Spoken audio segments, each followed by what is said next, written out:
Will Donald Trump chicken out again? Already Donald Trump of ramp ढूंढते हुआ लग रहा है। पहले उसने बोला कि वो 850 लोगों को फांसी लटकाने वाले थे, मैंने बोला है तो उन्होंने फांसियां रोक दी हैं, 850 लोग ईरान के मैंने बचा लिए हैं। ईरान की सुप्रीम कोर्ट ने बोला ये सब के सब फांसी टंगेंगे और फांसियां टंगनी शुरू हो गई हैं। अब डोनाल्ड ट्रंप की जो है वो ठंडे पसीने आ गए, क्योंकि वेनेजुला के बाद वो एक रोल पे था कि वो सोच रहा था कि मैंने वेनेजुला में क्या भारी फतह हासिल करी है।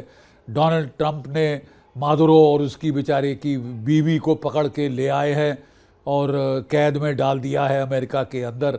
अब मैं यही करूंगा ईरान के अंदर। देखिए साहब, हुआ क्या है उसको ज़रा समझें।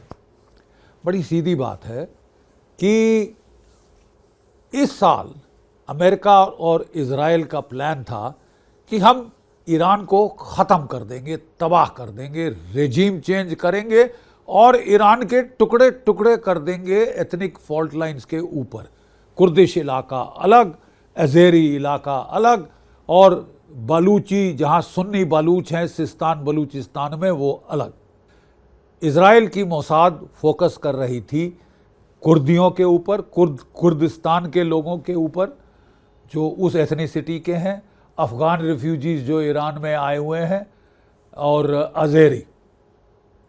अमेरिका की CIA फोकस कर रही थी ISI के साथ सिस्तान बलूचिस्तान, जो कि सुन्नी बलूच हैं ईरान के अंदर, उनको भड़काने की, हज़ारों की तादाद में हथियार वहाँ बांटने की। अमेरिका से जहाज़ आए और मुल्ला आसिम मुनीर ने कहा, मेरे आका, मैं आपका योर हम्बल फेथफुल सर्वेंट, मैं वहाँ पे भिजवाऊँगा अंदर, और उसने भिजवाने शुरू कर दिए हैं। कहा जा रहा है कि ईरान ने एक पलटवार किया, एक जो कराची में जहाज़ आया था लेके खूब सारे हथियार, उसको हिट कर दिया। ठीक है साहब। और पाकिस्तान ने एकमात्र मुस्लिम देश है जिसने कि ईरान के खिलाफ कार्रवाई की है। Saudi Arabia, Kuwait, Iraq, Bahrain, UAE वगैरह वगैरह, कतर, सब ने अमेरिका को साफ इनकार कर दिया है कि हम ना अपना एयर स्पेस ना अपने एयरफील्ड इस्तेमाल करने देंगे ईरान के बरखिलाफ। पाकिस्तान एकमात्र मुल्क है जो उचक उचक के अमेरिका को सहयोग दे रहा है, क्योंकि उसको उम्मीद थी कि 4 टुकड़े हो जाएंगे ईरान के और मैं वहाँ का तानाशाह बनूंगा, फिर मैं अफ़गानिस्तान को ठोकूंगा, फिर मैं इंडिया के टुकड़े करूंगा। अबे ये आदमी मुंगेरी लाल के हसीन सपने देख रहा है और इसको मुसीबत आने वाली। खैर, क्या हुआ फिर इस पूरे प्लान का? देखिए, कोई 40 से 50 हज़ार स्टारलिंक टर्मिनल सैटेलाइट भेजे थे CIA ने, इजराइल ने। रूस और चीन ने मिलकर इलेक्ट्रॉनिक वॉरफेयर किया और सारे टर्मिनल जैम कर दिए। तुर्की ने ईरान को टिप ऑफ कर दिया कि भाई कुर्दिस्तान के लड़ाके यहाँ से आ रहे हैं, उसने एम्बुश लगाया, जो आ रहे थे मार डाले। ठीक है साहब। और इसके चलते मोसाद ने बड़ा रिस्क लिया। याद रहे आपको कि पिछले साल जून में जब उन्होंने हमला किया था तो उनके बहुत सारे एजेंट नेटवर्क एक्सपोज हो गए थे। हमले के बाद ईरान की IRGC वगैरह ने चुन चुन के मारे, बहुत सारे नेटवर्क खलास कर दिए। इजराइल ने फिर भी रिस्क लिया कि मैं जो बचा खुचा नेटवर्क है उसको एक्सपोज कर दूंगा, लेकिन एक बार ईरान का मिलियामेट कर दूंगा। उसने किया और ये सारे के सारे अपरूट हो गए, बहुत सारे मारे गए हैं और ये पूरी कलर्ड रेवोल्यूशन फेल हो गई है साहब। Let there be no doubt, no question on that score. हाँ, आप अपनी इज्जत बचाने के लिए फिर भी थोड़ा बहुत उपद्रव करा रहे हो। ऑन ग्राउंड ईरान ने पूरा स्ट्रीट को कंट्रोल वापस ले लिया। ईरान के लोगों ने भी वो ताड़ गए हैं कि माजरा क्या है, ये तो ईरान को विध्वंस करने का, तोड़ने का तरीका है, तो वो अपनी सरकार के सपोर्ट में आ गए हैं साहब। अब जब नेतन्याहू साहब ने देखा, वो रियलिस्ट आदमी है, काफ़ी जंगें लड़ चुके हैं, जीत चुके हैं, उन्होंने देखा कि हमारी कलर्ड रेवोल्यूशन तो फेल हो गई, रेजीम चेंज ऑपरेशन भट्टा बैठ गया। तो उन्होंने खुद पर्सनली रिंग किया डोनाल्ड ट्रंप को कि अभी मत करो, कुछ डैमेज नहीं हुआ है ईरान का, सरकार ज्यों की त्यों है, IRGC ज्यों की त्यों है, मिसाइल ज्यों के त्यों है। उन्होंने कहा कि मैं 700 मिसाइल सहन कर सकता था ईरान के, लेकिन अगर 1000, 1500, 2000 आ गए तो साहब हमारी तो तबाही हो जाएगी, अभी हम तैयार नहीं हैं, हमको और पेट्रियट चाहिए, और थार्ड चाहिए, ये चाहिए, वो चाहिए, ग्रीन पाइन चाहिए। अब यहाँ पे है साहब असली प्रॉब्लम। अगर फिर भी अमेरिका अटैक करता तो साहब वो जो है वो एक वॉर ऑफ एट्रिशन में फंस जाता। ना उसकी इंडस्ट्रियल कैपेसिटी है वॉर ऑफ एट्रिशन लड़ने की।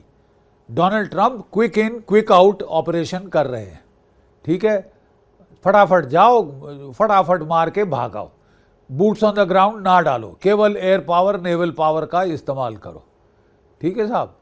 और वो तो वेनेजुला में भी फेल हो गया है, फैट चांस दैट कि वो ईरान में कभी काम करता।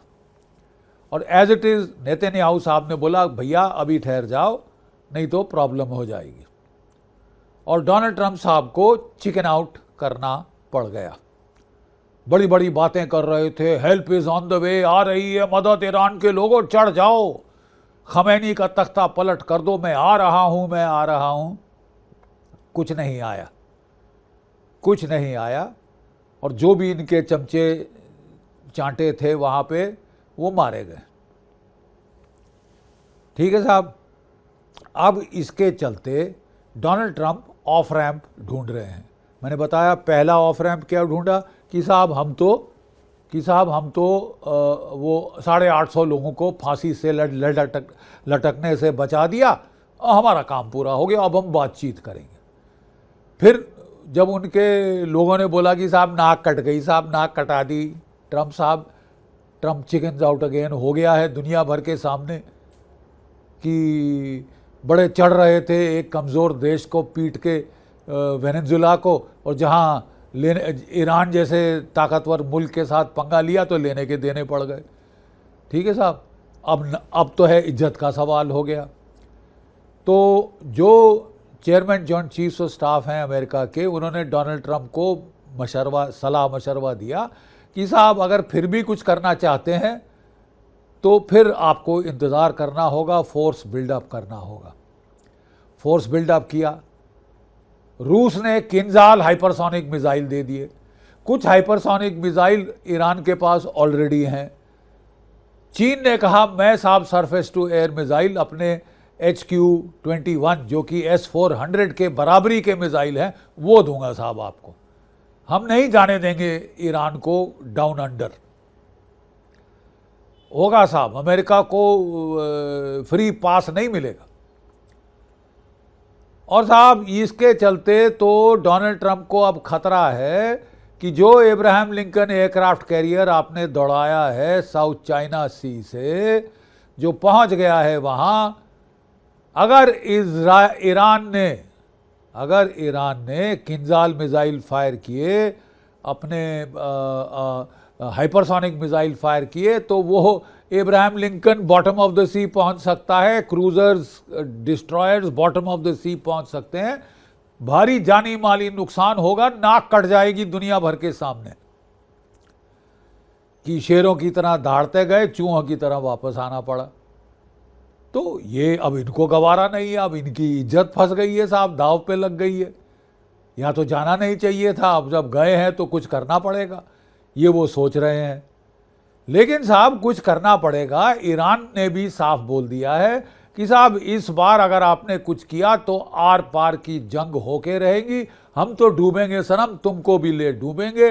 1000 से ज़्यादा मिसाइल फायर करेंगे इजराइल पे, छोटा इलाका है, बहुत नुकसान होगा वहाँ पे, बर्बादी बहुत ज़्यादा होगी इजराइल में, और जो तुम्हारे एयर बेसिस हैं मिडिल ईस्ट में ठोक देंगे। ऑयल फैसिलिटीज़ को ठोक देंगे, स्ट्रेट ऑफ हॉर्मूज बंद कर देंगे, तेल की कीमत $150 प्रति बैरल, दुनिया की इकोनॉमी का भट्टा बैठ जाएगा, शामिल अमेरिकन इकोनॉमी। करना चाहते हो? रूस ने बोल दिया मेरे आका अब नहीं चलेगा, काफ़ी हो गया, हमने भी काफ़ी सह लिया। चीन ने बोला 30% मेरा तेल ईरान से आता है। आप समझते हो हम हाथ पे हाथ धरे बैठे रहेंगे? बिल्कुल नहीं। क्लियर वार्निंग दे दी है और हथियार पहुंचाने शुरू कर दिए हैं रूस ने, चीन ने। इससे कीमत बढ़ सकती है। ये लोग अगर फिर भी युद्ध करना चाहते हैं तो वॉर ऑफ एट्रिशन में फंसेंगे। क्या अमेरिका वॉर ऑफ एट्रिशन के लिए तैयार है? जी नहीं। मैं ज़रा आंकड़े समझा दूं। अमेरिका 550 से 600 पेट्रियट मिसाइल बनाता है हर साल, ठीक है साहब। रूस बनाता है 800 किंजाल मिसाइल पर साल। चीन का तो कोई अपर लिमिट है ही नहीं साहब, उसकी तो industrial power on a roll है। एक किंजाल को मार गिराने के लिए 2 पेट्रियट चाहिए, तो मतलब आपको 800-1600 पेट्रियट चाहिए। आप पूरे साल में 550 बनाते हैं। यूक्रेन के लिए काफी नहीं। आप छोड़ दो साहब यूक्रेन, ईरान, और अगर चीन ने हमला कर दिया ताइवान पे, फिर साहब खाट खड़ी हो जाएगी, खाट खड़ी हो जाएगी। आपके F-35 जहाज, वो जो हीट रेजिस्टेंट मैग्नेट कहां से आते हैं? चीन से, ठीक है साहब। आपके पेट्रियट मिसाइल मैग्नेट्स कहां से आते हैं? चीन से। और चीन से लड़ोगे? देखिए साहब, डोनाल्ड ट्रंप साहब रियल एस्टेट एजेंट हैं, लैंड से डील करते हैं, सप्लाई चेन का उनको ABCD नहीं पता। तभी तो वो टैरिफ पे टैरिफ लगा रहे हैं, धड़ल्ले दे रहे हैं, गीदड़ भभकियां दे रहे हैं। साहब लेने के देने पड़ सकते हैं, सच्ची अगर आप यथार्थ को देखें तो। जिला में रूस चीन ने कुछ नहीं किया, अमेरिका के पिछवाड़े में था। ईरान किसके पिछवाड़े में? ना अमेरिका, ना रूस, ना चीन। लेकिन तीनों के स्ट्रेटेजिक स्टेक्स बहुत हाई, इनऑर्डिनेटली हाई। तो आप समझते हैं वो यहां लड़ेंगे नहीं? वो डायरेक्टली ना भी लड़े तो वो हथियार तो देंगे, इंटेलिजेंस सपोर्ट देंगे, पॉलिटिकल सपोर्ट देंगे, आउटराइट देंगे। और ईरान आप समझते हैं वेनेजुला है साहब। वहाँ वॉशिंगटन में इस वक्त जो है कंट्रोल्ड केओस दिखाई दे रहा है, कोई स्ट्रेटेजिक प्लानिंग नहीं है, हुड़मती है। पहले हमला करते हैं, फिर सोचना शुरू करते हैं आगे क्या, आगे क्या, आगे क्या, जैसे कि वेनेजुला में हुआ है। ईरान में अगर आपने सारे सेन एडवाइस के बावजूद पंगा ले लिया तो आपको लेने के देने पड़ सकते हैं। मैंने अंजाम आपको समझा दिए। सप्लाई चेन आपके बरखिलाफ है। इजराइल को भी बचाना है, जिसके लिए नाम पे आप लड़ाई कर रहे हैं, तो उसको थर्ड बैटरीज चाहिए। एक थर्ड बैटरी $1 बिलियन की आती है। एक थर्ड मिसाइल 12 से 14 मिलियन डॉलर का आता है, ठीक है। क्या अमेरिका की कैपेसिटी है? 12 बनाते हैं साल के, 12 मिसाइल बनाते हैं साल के साहब। वो लड़ रहे हैं, वो सप्लाई हो रहे हैं यूक्रेन में। अब आप ईरान से लड़ेंगे और खुदा ना खास्ता पैसिफिक में लड़ाई शुरू हो गई। फिर साहब अक्लमंदी इसमें है कि खून का घूंट पिए डोनाल्ड ट्रंप साहब और चुपचाप बैकआउट कर जाएं, ऑफ रैंप ले लें। ऑफ रैंप अपने को देने शुरू कर दिए हैं। अब बोला है कि साहब ये तो सिर्फ एक एक्सरसाइज है, नंबर 1 एक्सरसाइज के बाद हम कॉल ऑफ कर सकते हैं।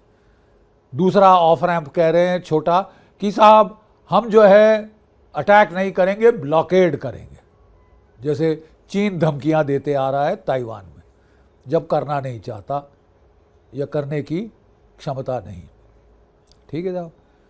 और वो कह रहे हैं कि हम साहब रेजिम चेंज नहीं करना चाहते। वो हो ही नहीं सकता, तो आप कह दें कि हम नहीं चाहते। वो मान गए हमारी बात, उन्हें फांसी पे नहीं टांगे नहीं टांगे, वो तो बाद में देखा जाएगा साहब। लेकिन बात ये है, प्रॉब्लम ये है कि वो कह रहे हैं कि साहब हम न्यूक्लियर जो है उसको टेक आउट कर देंगे, न्यूक्लियर के बारे में बात करो। यानी वो कह ये रहे हैं कि जैसे जून में मैं नाटक करके साफ निकल गया, मैं फिर दूसरा नाटक करना चाहता हूं। क्या ईरान उनको नाटक करने देगा बार बार? इस बार तो ईरान बच गया है, क्या हर बार इनकी साजिशें फेल होंगी? ईरान को भी समझ आ गया है कि आर या पार की लड़ाई का वक्त आ गया है, अभी नहीं तो कभी नहीं। जय भारत, जय हिंद।